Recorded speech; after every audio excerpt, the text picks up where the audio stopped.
Hello students, MNC Education welcomes you all. MNC Education में आप सबों का बहुत बहुत स्वागत है। आज हम चैप्टर 5 को कंटिन्यू करते हुए इस थर्ड वीडियो में, जो कि complex numbers and quadratic equations का थर्ड वीडियो है, इस थर्ड वीडियो लेक्चर में we are going to study modulus of a complex number. Then we will see properties of the modulus of a complex number. Then we will move on to conjugate of a complex number, and then we will study the properties of the conjugate of complex number, right? Now let us see what is modulus of a complex number. For modulus of complex number, let us take an example.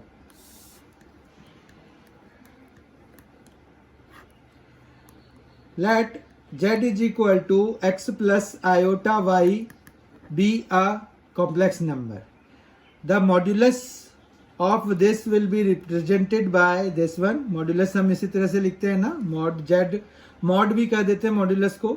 इसकी value root under of x square plus y square के बराबर होती है. ठीक है, तो अगर आपको मॉड्यूलस ऑफ कोई भी कॉम्प्लेक्स नंबर निकालने को कहते हैं, मान रखिए कि 4 + 3 आयोटा एक कॉम्प्लेक्स नंबर आपको दिया हुआ है, और अगर आपको कहते हैं कि z1 आपका मॉड क्या है, तो आप z1 मॉड के लिए root under of 4 square plus 3 square करेंगे. ठीक है, तो यहाँ पर कितना आ गया, 16 आ जाएगा और 9 आ जाएगा. तो रूट अंडर ऑफ 16 प्लस 9 जो कि 25 के बराबर होता है, तो ये 5 हो जाएगा.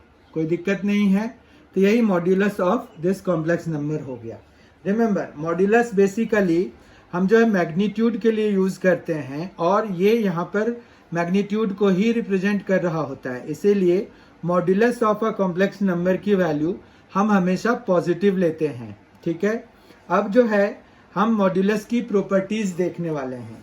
प्रॉपर्टीज ऑफ मॉड्यूलस में बहुत ही सिंपल प्रॉपर्टीज हैं, इसके ज़्यादा नहीं हैं. प्रॉपर्टीज में क्या है कि अगर हम प्रॉपर्टीज ऑफ मॉड्यूलस की बात करें तो उसमें यही है कि अगर आपके पास z1 और z2 है, इन दोनों का अगर modulus of z1 into z2 के लिए mod of z1 into mod of z2 हो जाएगा. ठीक है, तो ये पहली प्रॉपर्टी है. फिर दूसरी प्रॉपर्टी जो है वो डिवीजन से रिलेटेड है, और ये आ जाएगा z1 bye z2.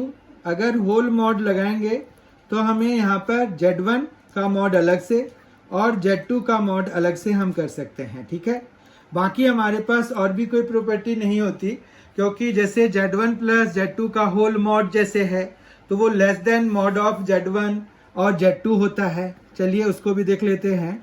Mod of z1 plus z2 जैसे कंबाइंड है, तो वो less than equal to mod of z1 plus mod of z2 होता है. ठीक है, तो ये ट्रायंगुलर इनइक्वालिटी कहलाता है. पर बेसिकली हम अभी जो है इस चैप्टर में यही दोनों प्रॉपर्टी 1 एंड प्रॉपर्टी 2 को हम ज़्यादातर यूज कर रहे होंगे. कॉन्जुगेट ऑफ कॉम्प्लेक्स नंबर्स के लिए हम देखते हैं कि क्या करना है. तो कॉन्जुगेट ऑफ कॉम्प्लेक्स नंबर्स हमारे पास आता कैसे है. जैसे अगर z हमारे पास a प्लस आयोटा b है, तो इसका कॉन्जुगेट हम किससे रिप्रेजेंट करते हैं, z बार से रिप्रेजेंट करते हैं. तो वो a माइनस आयोटा b होता है. मतलब ये हुआ कि हम इमेजिनरी पार्ट के साइन को चेंज कर देते हैं.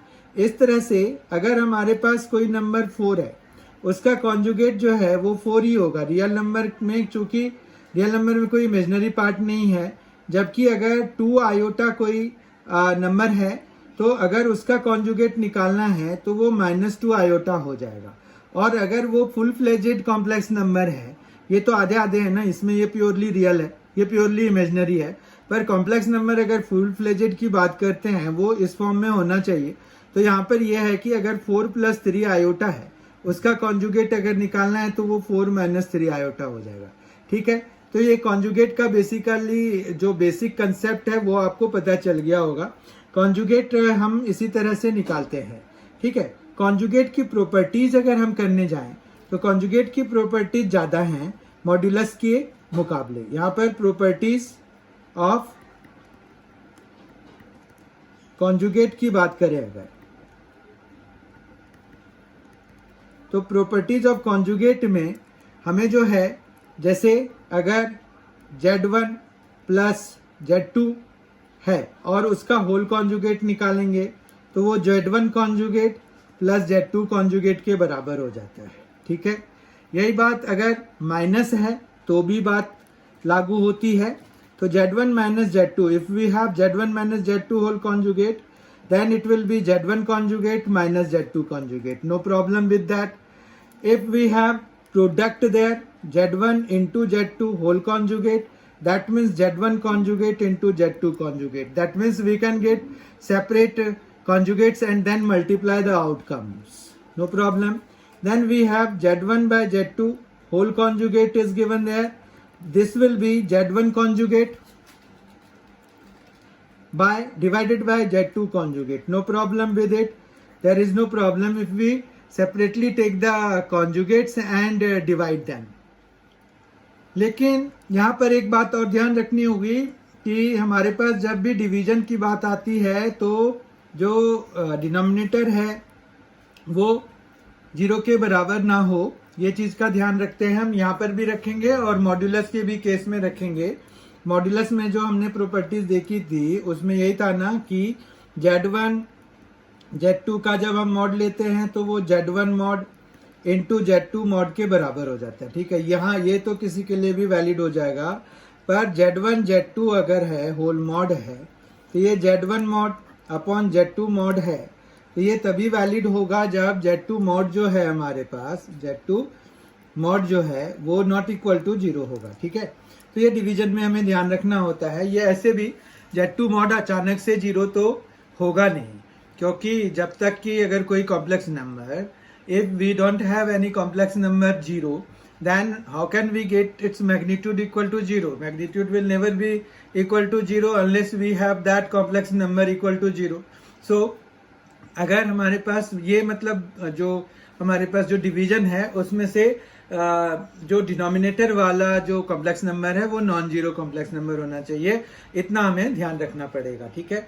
अब जो है हम कुछ सॉल्व एग्जाम्पल करेंगे और उससे हमें कंसेप्ट का पता चलेगा कि हमें कितनी चीजें आ गई हैं। Let us do some questions. As a question number 1, let us take find the conjugate of 3 minus 2 iota plus 2 into 2 plus 3 iota upon 1 plus 2 iota into 2 minus iota, ठीक है। कॉन्जुगेट हमें निकालना है इसका।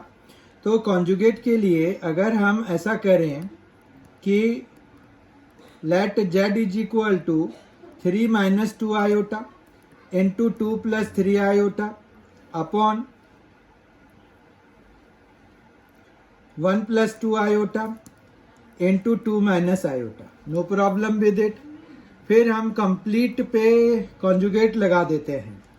Therefore conjugate z is equal to क्या होगा, 3 minus 2 iota पे conjugate लग जाएगा, फिर 2 प्लस 3 आयोटा पे कॉन्जुगेट लग जाएगा, अपॉन में 1 प्लस 2 आयोटा पे कॉन्जुगेट लग जाएगा और 2 माइनस आयोटा पे कॉन्जुगेट लग जाएगा, ठीक है। यहाँ तक कोई दिक्कत नहीं है। ये कॉन्जुगेट की प्रॉपर्टी के प्रॉपर्टीज के अंदर आता है। तो ये क्या हो जाएगा, 3 प्लस 2 आयोटा हो जाएगा जैसे ही हम कॉन्जुगेट की के लिए काम करेंगे, तो क्योंकि उसमें इमेजिनरी पार्ट का साइन चेंज हो जाता है। अब ये हो जाएगा 1 माइनस 2 आयोटा, कहीं कोई दिक्कत नहीं। ये 2 प्लस आयोटा हो जाएगा, यहाँ पर भी कोई दिक्कत नहीं है। ये आ गया हमारे पास 3 2 जा 6 माइनस 3 3 जा 9 आयोटा हो जाएगा, प्लस ये 4 आयोटा हो जाएगा, जबकि माइनस 6 आयोटा स्क्वायर हो जाएगा, अपॉन में ये 2 plus iota minus 4 iota minus 2 iota square, ठीक है। तो ये जो है क्या क्या आ रहा है हमें 6 और ये प्लस में हो जाएगा, तो 6 प्लस 6 ये 12 हो गया, ठीक है। 12 आ गया और ये माइनस 5 आयोटा हो गया, क्योंकि माइनस 9 आयोटा प्लस 4 आयोटा, तो माइनस 5 आयोटा हो गया, ये प्लस 12 हो गया। यहाँ पर क्या होगा, 2 प्लस 2 4 हो गया, क्योंकि ये आयोटा स्क्वायर माइनस 1 तो ये +2 हो जाएगा और ये -3 आयोटा हो जाएगा, कहीं कोई दिक्कत नहीं है। पर क्या ये स्टैंडर्ड फॉर्म में है? नहीं है। कॉन्जुगेट निकालने के लिए हमें a + आयोटा b की फॉर्म में लिखने की जरूरत है, तो हम 4 + 3 आयोटा से मल्टीप्लाई करा देंगे न्यूमरेटर और डिनोमिनेटर को। तो वी विल हैव, ये आ जाएगा 48 + 36 आयोटा -20 आयोटा -15 आयोटा स्क्वायर। ठीक है, यहाँ तक कोई दिक्कत नहीं है। और अपॉन में आ जाएगा 4 स्क्वायर -3 आयोटा का होल स्क्वायर। ठीक है, ये भी कोई दिक्कत नहीं है। अब क्या आ जाएगा 48 और ये +15 आ जाएगा। ठीक है, क्यों? ये +15 माइनस है, आयोटा स्क्वायर है तो +15 हो जाएगा। तो ये 63 तो ये 63 हो गया, जबकि ये कितना हो जाएगा +16 आयोटा हो जाएगा। ठीक है, और अपॉन में कितना हो रहा है? अपॉन में हो रहा है 16 और +9। ठीक है, 3 स्क्वायर 9 हो जाएगा, आयोटा स्क्वायर के चक्कर में ये प्लस हो जाएगा। ठीक है, तो इस तरह से 63/25 + 16/25 आयोटा, ये हमारा रिक्वायर्ड आंसर हो गया। तो हमने कॉन्जुगेट ऑफ जो भी नंबर दिया हुआ था वो थोड़ा बड़ा सा था, उसमें से यही है कि 63/25 + 16/25 आयोटा इसका आंसर हो गया। फर्दर हम देखते हैं, let us see question number 2, find the modulus of 1 + iota upon 1 - iota. Very easy question अगर हम देखें तो ये है कि इसको सॉल्व करने के लिए मॉड्यूलस निकालना है, तो हम लेट z = जो भी दिया हुआ है सॉल्व करने के लिए, तो 1 + आयोटा अपॉन 1 - आयोटा है। अब इसका मैग्नीट्यूड निकालना है। ठीक है, तो मॉड्यूलस निकालना है, तो मॉड z = ये मॉड 1 + आयोटा अपॉन 1 - आयोटा हो जाएगा। ऐसे ही होता है। फिर अभी हमने मॉड्यूलस की प्रॉपर्टी पढ़ी थी कि ये 1 + आयोटा मॉड ऊपर और मॉड ऑफ 1 - आयोटा नीचे हो जाएगा। ठीक है, फिर मॉड्यूलस के लिए हमें क्या करना होगा? यहाँ पर 1 + आयोटा का मॉड कितना हो जाएगा? 1 स्क्वायर + 1 स्क्वायर। ठीक है, यहाँ पर भी कोई दिक्कत नहीं। ये इसका भी मैग्नीट्यूड वही आएगा, √अंडर ऑफ 1 स्क्वायर + 1 स्क्वायर आएगा। इस तरह से ये √2, 1 स्क्वायर 1 हो गया, तो 1 + 1 2, और इधर भी 2 हो गया, तो इस तरह से ये 1 आ गया। तो हमारा जो find the modulus of this number is 1। ठीक है, 1 इज द आंसर। क्वेश्चन 3 देखते हैं, जो कि लास्ट क्वेश्चन है इस सेशन का। If x + iota y = a + iota b upon a - iota b, prove करना है x² + y² = 1। ये बहुत ही इजी क्वेश्चन है। ऐसे तो यहाँ पर अगर देखिए x + आयोटा y है और वो हमें दिया हुआ है equal to a + iota b upon a - iota b के। अब बेसिक बात यह है कि ये यहाँ से x + आयोटा y से x² + y² आएगा कैसे? तो वो आएगा जब हम मैग्नीट्यूड ले लेते हैं, मॉड्यूलस ले लेते हैं। तो यहाँ पर taking modulus on both sides we obtain. Modulus जब लेंगे तो ये आ जाएगा x + आयोटा y का मॉड, जबकि ये आ जाएगा a + iota b upon a - iota b whole mod. फिर मॉड की प्रॉपर्टी लगाएंगे हम। लेफ्ट हैंड साइड में √अंडर ऑफ x² + y² मिल जाएगा हमें। इधर जो है ये मॉड a + आयोटा b ऊपर और डिनोमिनेटर में भी a - iota b, a + iota b whole mod in the numerator and a - iota b mod in the denominator. ये आ जाएगा a² + b², और ये भी आ जाएगा a² + b²। कोई दिक्कत नहीं है। अब अगर देखें तो आप इनको कैंसिल करा सकते हैं to obtain 1। Squaring both the sides करा दीजिए, स्क्वायरिंग बोथ द साइड्स।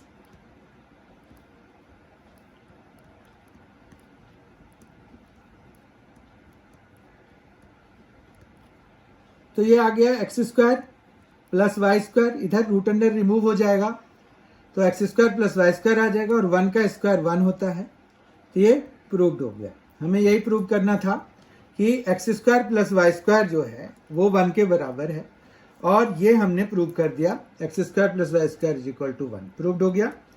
तो तो इस तरह से हमने 3 क्वेश्चंस भी कर लिए, जो कि आज जो हमने modulus and conjugate of a complex number करे थे उसके ऊपर बेस्ड क्वेश्चंस भी कर लिए, और इस तरह से हमारा जो है कंसेप्ट क्लियर हो गया होगा. I hope you have enjoyed this session. Thank you so much for being with us. Thanks a lot. Enjoy yourself.